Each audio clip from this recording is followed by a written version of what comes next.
When I became a professional skydiver, my mother shared a story with me from my childhood when I was a little girl.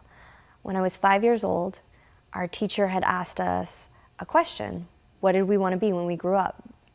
And all of the other kids had said answers like a doctor, a firefighter, the president, a princess, and apparently I had said a bird, which is pretty prophetic, really, when you think about what I do. Every day, I jump out of an airplane. That's my job.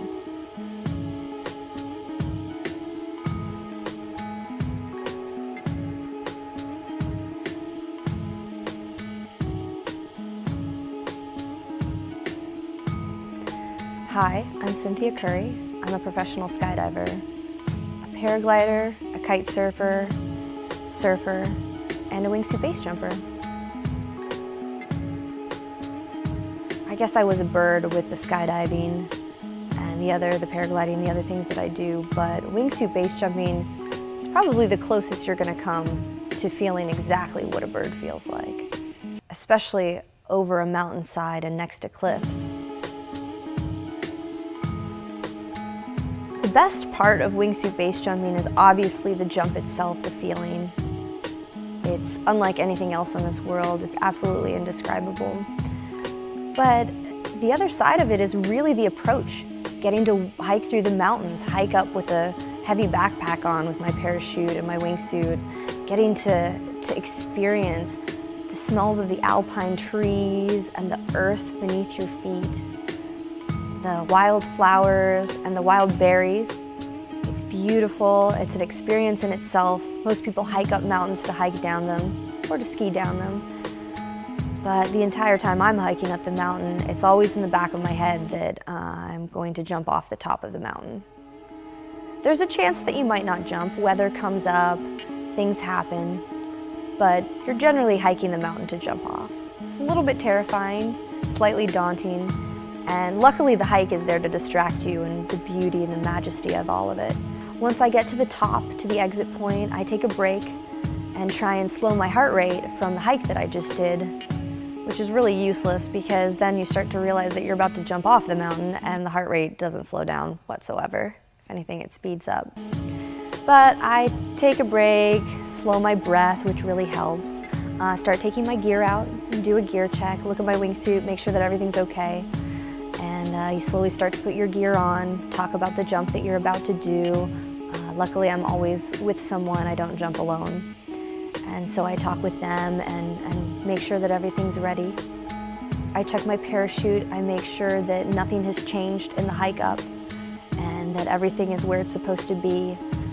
All of the pieces of the backpack fit together like they're supposed to fit together. I check the wingsuit, make sure that everything is zipped up and attached properly.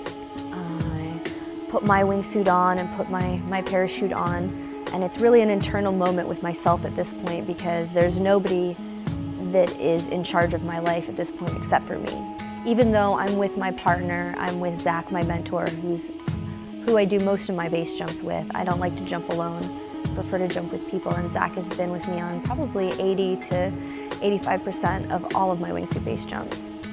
He is an amazing mentor, an amazing teacher, and I couldn't have done any of this without him, basically. With this jump, it's technical. You are flying past cliff sides and trees on the side of the cliff as well.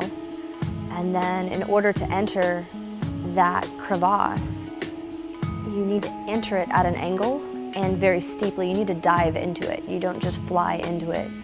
Once I have the wingsuit on, once I have the backpack on, you're going over all of the things in your head and you're making sure that your checklist is good, your safety is good, your gear is good. But the entire time I'm working on my breath. I'm working on slowing everything down, making sure that my diaphragm is working with my heartbeat, working with the rest of my body. I find that wingsuit base jumping is a lot like yoga. It's a lot in the breath. And once you're flying as well, if you're hyperventilating and super nervous, you're not gonna have a good flight. So it's a much better flight, a lot easier for me to focus and concentrate on exactly what I need to do when I am in tune with my breath and with my body. I'm on the exit point, I'm ready to go. My footing is good. I've got my breath slowed down to where I need it to be. And I'm just breathing and mentally preparing myself for the jump and what I'm about to do. I'm looking at exactly where I want to go once I exit the cliff. And I run the route through my head one more time. And when I'm ready to go, I check in with Zach and make sure everything's okay. I put my visor down, and it's go time. I take one more deep breath to center myself, and then I jump off. She stopped in a meadow, wildflowers, and stooped down to take off both her shoes. She looked up where the wind blew on to the right, and she wilted beneath the wave. Said I want my worldwide, not mine. Said I don't want to live just to go. I want to see the broken get mended. I want my world.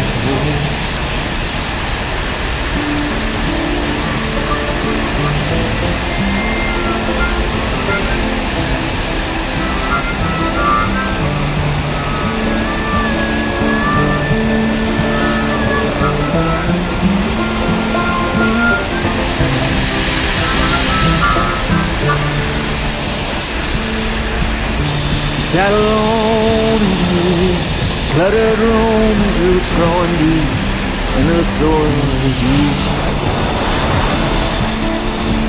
While all around him stretched the ruins of a home he could have saved while he was searching for the truth.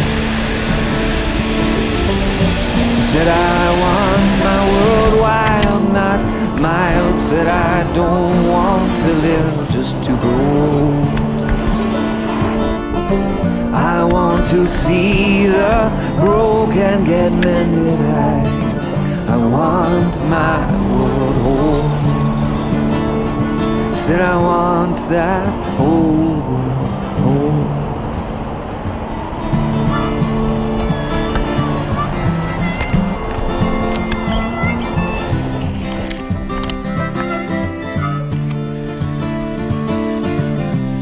Cause we are standing on the brink, where a gust of wind is all it takes to change direction of the rain falling down, to change the direction of our fate.